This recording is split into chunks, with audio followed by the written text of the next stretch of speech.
Hello guys, या आज हम जावास्क्रिप्ट के एरर की बात करेंगे जो कि नॉर्मली आती रहती है। जब भी हम किसी एपीआई से डेटा फेच करते हैं तो कभी कभी हमें एरर आता है, मोड कॉल्स का एरर। सो इस एरर को सॉल्व कैसे करेंगे, इस बात पे आज हम बात करेंगे। सो पहले मैं बता देता हूँ कि मेरे केस में दिक्कत क्या आ रही है कि मेरा एक रजिस्ट्रेशन पेज है जो कि आपको दिख रहा होगा, और ये रजिस्ट्रेशन पेज डेटा यहाँ से एक एपीआई पे सेंड करता है ये डेटा। तो मैं दिखा देता हूँ आपको। ये रहा हमारे एपीआई का यूआरएल है ये, जो कि अभी लोकल होस्ट है। मेरे सिस्टम में ही ये एपीआई रन हो रही है और ये एपीआई जेंगो में बनी हुई है। ओके। सो प्रॉब्लम ये आ रही है कि अगर मैं इस यूआरएल को चेंज करके कोई पब्लिश्ड यूआरएल, जैसे कि कोई डम्प यूआरएल यूज करता हूँ जो कि एपीआई को टेस्टिंग के लिए बनी होती है, तो सारे काम अच्छे से हो रहे हैं, हमें किसी भी चीज़ की ज़रूरत नहीं। जैसा मैंने लिखा है इतने पे ही काम कर रहा है, डेटा पोस्ट भी हो रहा है एंड गेट भी हो रहा है। लेकिन जब मैं इस लोकल यूआरएल को यहाँ पे डालता हूँ जो कि ये एपीआई जेंगो में बनी हुई है, तो ये हमें नो कॉर्स का एरर देता है। सो पहले मैं आप लोग को एरर दिखाता हूँ कि ये एरर दिखता कैसा है, देन फिर बात करते हैं। तो अभी फ़िलहाल मैं कुछ भी फिल करता हूँ यहाँ पे, और जब ये डेटा सेंड होगा तो हमें ये एरर आ रहा है। ये लिख रहा है कि access to fetch on this URL from origin has been blocked by CORS policy. मतलब कॉर्स पॉलिसी के थ्रू इसको ब्लॉक कर दिया गया है। आई मीन ये ब्लॉक हो रहा है, हमारे सिंटेक्स में कोई एरर नहीं है, बट इसको ब्लॉक किया जा रहा है। तो इन्होंने इसका सॉल्यूशन भी दिया हुआ है। इन्होंने बोला हुआ है कि no access control allow origin headers is present on the requested source.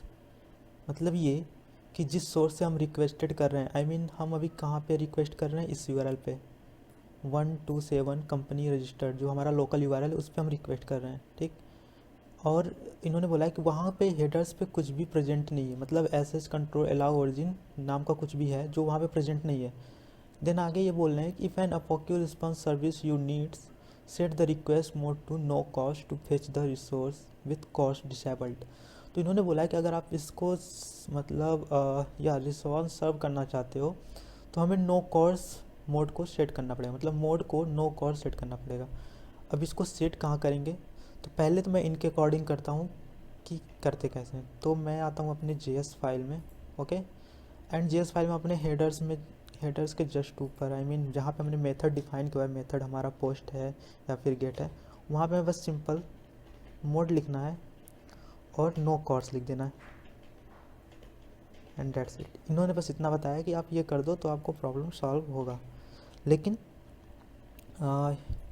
जैसे मैं पेज रिफ्रेश करता हूँ एंड अगेन सारी चीज़ें फिल करता हूँ यहाँ पे एंड रजिस्टर करता हूँ, तो वो एरर तो चला जाता है, बट हमारे पास एक नया एरर आता है। एंड ये क्या आता है, error aborted for an unsupported media type. मतलब कि हम अभी हमारी जो एपीआई है ये, आई मीन जो ये एपीआई है जो कि अभी जेंगो में बनी हुई है, इसे ये डेटा जेसन फाइल में ही एक्सेप्ट करेगा, आई मीन जेसन फॉर्मेट में ही डेटा को एक्सेप्ट करेगा। अब प्रॉब्लम ये है कि मैं यहाँ पे तो कंटेंट टाइप एप्लीकेशन जेसन लिखा हूँ, फिर भी ये दिक्कत क्यों आ रही है। तो इसकी प्रॉब्लम आती है हमारी मोड नो कॉर्स की वजह से, क्योंकि अगर जब भी हम अपने डेटा में मोड नो कॉर्स यूज करते हैं तो ये हमारे कंटेंट टाइप को एज ए टेक्स्ट प्लेन समझता है। मतलब आप कुछ भी लिख लो वो टेक्स्ट प्लेन में ही जाएगा डेटा, और हमारी एपीआई तो टेक्स्ट प्लेन सपोर्ट नहीं करती। डेट्स वाई यही कारण है कि ये अनसपोर्टेड मीडिया टाइप का एरर दे रहा है। मतलब कि अगर हम मोड कॉर्स यूज करते हैं तो हमारा डेटा जाएगा टेक्स्ट प्लेन में, और अगर हमारी एपीआई टेक्स्ट प्लेन सपोर्ट नहीं करती है तो हमारा कुछ भी होने वाला नहीं है, मतलब ये एरर तो नहीं जाने वाला। सो थर्ड ऑप्शन क्या है, अगर थर्ड ऑप्शन मतलब हमें अगर फाइनली सॉल्यूशन ही देखना है तो हम थोड़ा ध्यान से अगर देखें इसके पहले वाले एरर को, मैं एक बार फिर से पुराना वाला एरर लेके आता हूँ। तो उसके लिए मुझे क्या करना पड़ेगा कि इस नो कॉस्ट को हटा दूंगा तो पिछला एरर मुझे फिर से दिखने लगेगा, ओके। तो अब जैसे ही मैं पेज रिफ्रेश कर लेता हूँ एक बार और ईमेल डालता हूँ, पासवर्ड डालता हूँ, सब कुछ करता हूँ, फिर पुराना एरर दिखने लगता है। अब इस सेंटेंस को अगर हम दोबारा पढ़ें तो इसमें ही आंसर छिपा पड़ा है हमारा।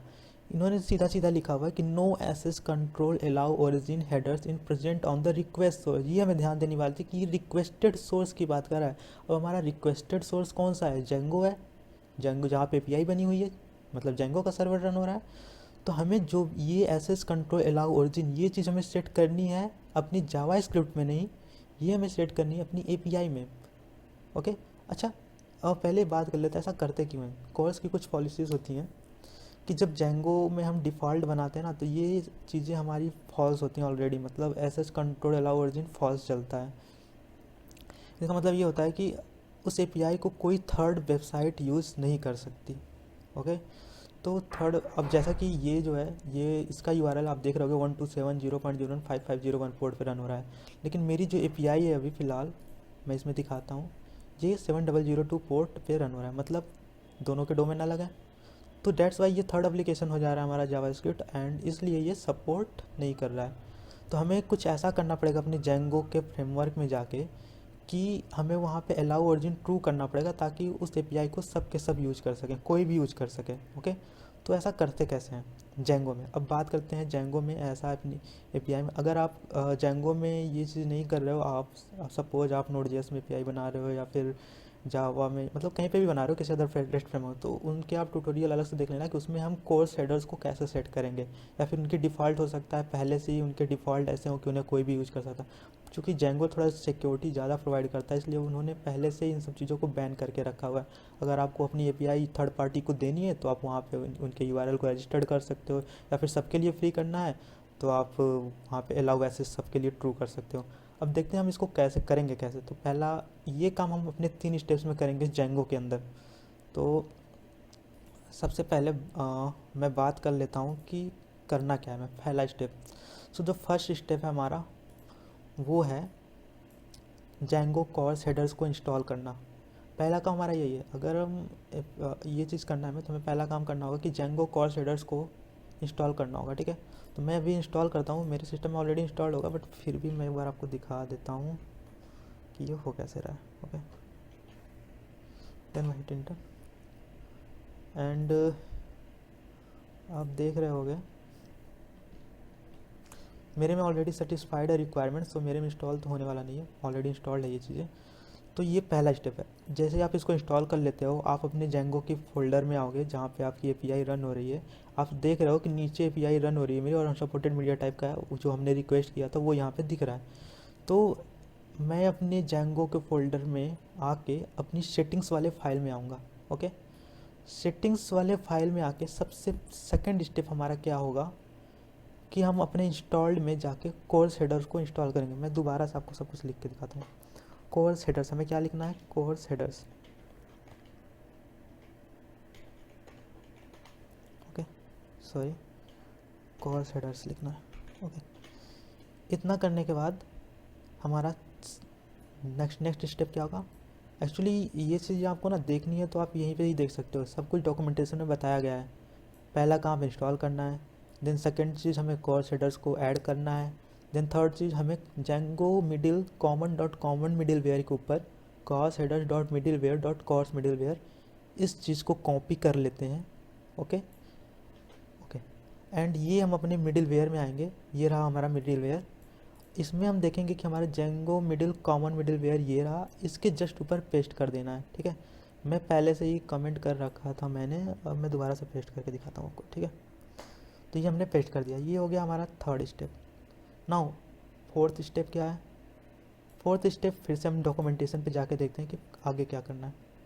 आगे इन्होंने बताया हुआ है कि जो हमारा कोर्स अलाउड ओरिजिन, इसके 3 तरीके हैं। 3 तरह के लोगों को हम एक्सेस करा सकते हैं। पहला कोर्स अलाउड ओरिजिन्स। ठीक, इसके अंदर हमारी वो वेबसाइट्स को हम मेंशन करेंगे जो जो इसे यूज कर सकती हैं। सेकंड में कोर्स अलाउड ओरिजिन रिजेक्ट्स, मतलब किस तरह के रिजेक्ट्स इसको एक्सेस कर सकते हैं, मतलब ये यूआरएल पैटर्न होता है एक। एंड द थर्ड होता है कोर्स अलाउ ऑल ओरिजिन। ये कर देने से ये बूलियन वैल्यू लेती है ट्रू और फॉल्स। अगर हम ट्रू करते हैं तो ये सारे, मतलब जितने भी वेबसाइट कोई भी यूज कर सकते, ये कम्प्लीटली पब्लिक हो जाती है हमारी एपीआई। और फॉल्स कर देने से तो फिर कोई यूज ही नहीं कर सकता। तो आपके अकॉर्डिंग आपको जो अच्छा लगे वो सेलेक्ट करना। फ़िलहाल के लिए मैं ये अपना एपीआई सबके लिए एक्सेस करना चाहता हूँ, सो मैं ये वाला ऑप्शन अभी देखो यहाँ पे कोर्स अलाउड ओरिजिन में उन्होंने एग्जांपल में बता रखा है, उन्होंने 4 वेबसाइट्स के नाम दिए हैं। तो हमें वो नहीं, हमें चाहिए अपना कोर्स अलाउ ओरिजिन ये वाला। इसको भी हम यहाँ से कॉपी करेंगे इस टेक्स्ट को, और इसको हम अपनी सेटिंग्स डॉट पाई में जाएंगे, नीचे स्टैटिक्स फाइल के जस्ट ऊपर, आप कहीं भी पेस्ट कर लो, यहाँ पे आएंगे और इसको हम पेस्ट करेंगे, और इज इक्वल्स टू, बस सिंपल सा हमें ट्रू लिख देना है। ओके, सेव करेंगे। अब हमारा या तो हमें अपने लास्ट स्टेप में यही करना था कि कॉर्ड्स अलाउ ऑल ओरिजिन को हमें ट्रू कर लेना है ये। अब इस इतना बस करने से क्या होता है कि जितने भी वेबसाइट हैं वो सब हमारे एपीआई को यूज़ करें, यानी कि हमारी एपीआई वही फुल्ली पब्लिक है, कोई भी इसे यूज़ कर सकता है अगर उसके पास क्रेडेंशियल है तो। सो हमारा बैकएंड का सारा काम हो गया, मतलब एपीआई में हमें जो कुछ भी ठीक करना था हमने सब कुछ कर लिया। अब बारी आती है कि हमें जावास्क्रिप्ट क्या करना है। तो हम अपने रजिस्टर डॉट जेएस में आते हैं। अब देखो मैंने अभी कुछ नहीं चेंज किया, सेम टू सेम सब कुछ पिछले जैसा ही है, इसे हमें छूना भी नहीं है। हमारा एपीआई अब रन होगा, मैं आपको दिखाता हूँ। तो मैं चला जाता हूँ अपने उस वाले पेज पे, ओके, रिफ्रेश करता हूँ एंड मैं ईमेल डालता हूँ और कंपनी नेम में कुछ भी डाल देता हूँ, पासवर्ड भी डाल देता हूँ कुछ भी, एंड रजिस्टर करता हूँ।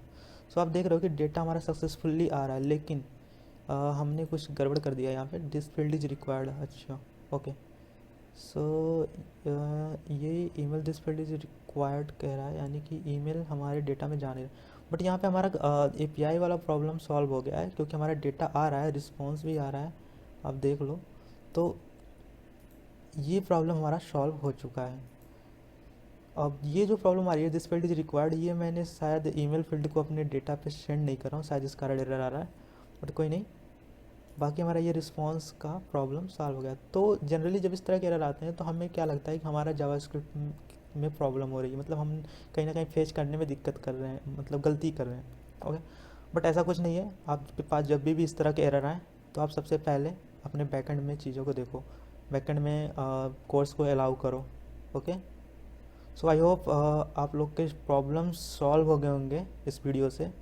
सो इफ़ या अगर ये वीडियो आपको हेल्प करती है तो please like this, okay, thank you.